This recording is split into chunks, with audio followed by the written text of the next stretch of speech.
Sa malalim na karagatan ng ating mga alaala, makakasama natin ang mga magigiting na mangingisda habang binabaybay nila ang kaharian ng tubig sa pagsusumikap na masumpungan ang kanilang kalakasan. Sa paglalambat, hindi lang nila hinuhuli ang isda, kundi isang alon ng mga pagkakataon na kanilang dinaanan at pagsikapang makuha. Sa bawat tatak ng alon, may kwento, may kasaysayan at may pagtuturo na nagmumula sa ating mga ninuno.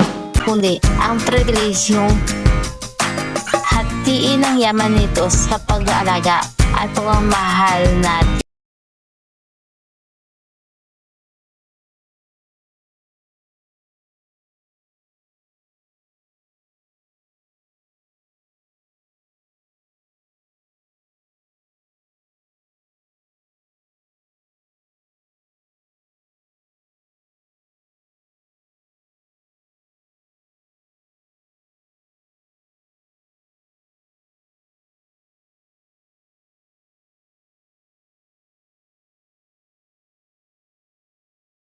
Mga bishi, nais ko lang ibahagi sa inyo ang makuha ng asawa ko at ng pinsan niya sa paglalambat.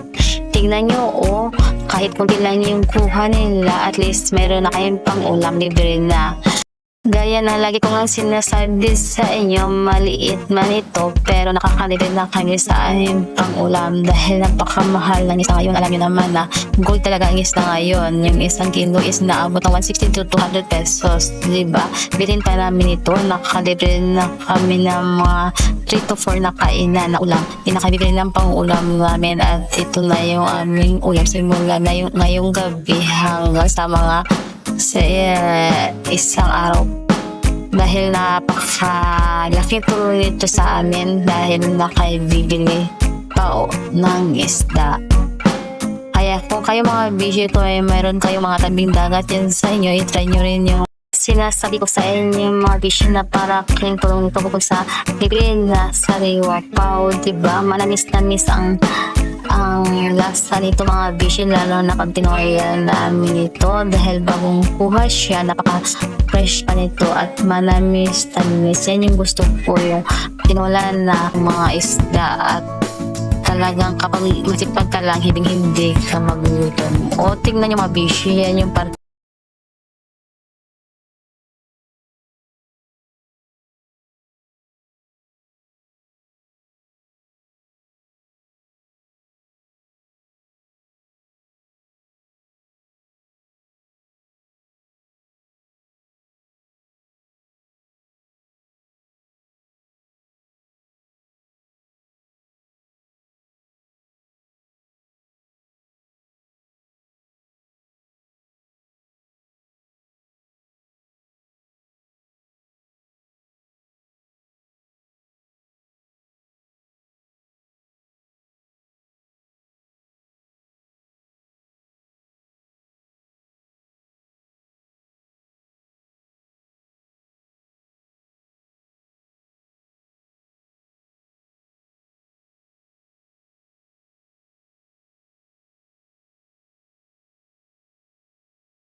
Napakalaking tipid ito mga bishi.